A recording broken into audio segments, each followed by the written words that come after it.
Hey, I've got a pitch for you. How about a movie about aliens taking over the Earth, and the humans have to try to stop them?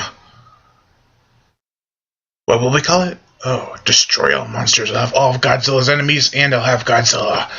But they'll only fight in the last scene. You like it?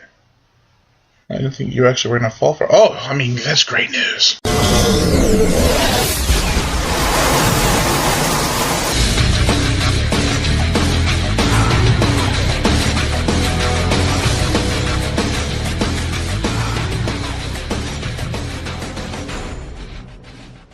Destroy All Monsters. Now, my biggest problem with Destroy All Monsters wasn't because of the characters. The characters were good, and this plot was, although repetitive from the other films, it was still decent. And the monster fights were good, and the destruction was very minimal. But it was still cool to look at. It's just that we had to wait so long for the battle at the end. I wish it was like some of the newer films where they have battles throughout. But I understand that they had a lot of money put into this one because they used every single monster except for Emperor and some other ones from the series and Destroy All Monsters. And it's like, well, I waited an hour and 10 minutes for this to happen. Or around there. Let's see it happen now. And when it happens, it's not really even a really fair fight. It's just Ghidrah fighting all the other monsters.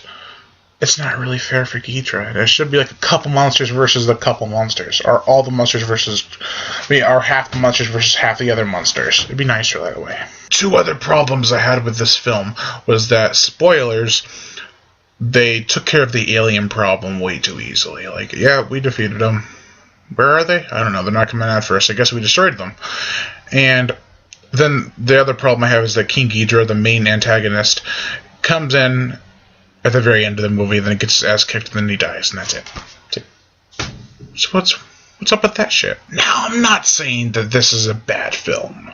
I mean, the things I just stated made it kind of unenjoyable, but the rest of it was pretty good. It was really well made.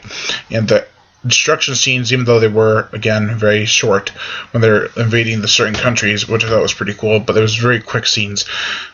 Even though that they were all really well done.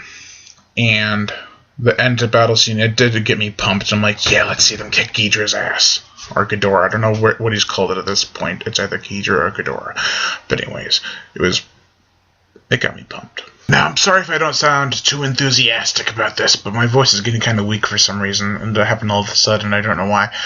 But let's finish this review up, shall we? Overall, I give Destroy All Monsters a 3.5 out of 5. Because no matter how much wasted potential and disappointment there was in this film, I can still truly appreciate what they were trying to do. And I have to give them props for that. I am Brian Gatto, host of Horror Show Movie Reviews. Make sure to like my Facebook page in the description below, and so leave comments and subscribe.